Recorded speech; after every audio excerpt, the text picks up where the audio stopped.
गयो त बेबी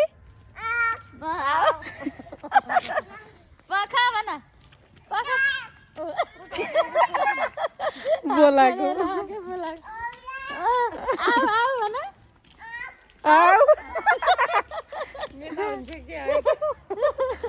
नहीं उसमा चिनाम पनि त्यही भने भने के पुग्ने हिँड हामी त बोक्न सक्दैनौँ हिँड नानी दुकुले भनेको खै लाउ जा केही हुन्न कति लोड्छे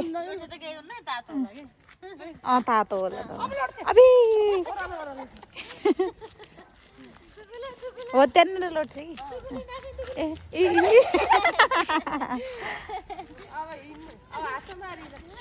कि गाडी आछ गाडी अबे नानी हेर त बोलाऊ गाडीलाई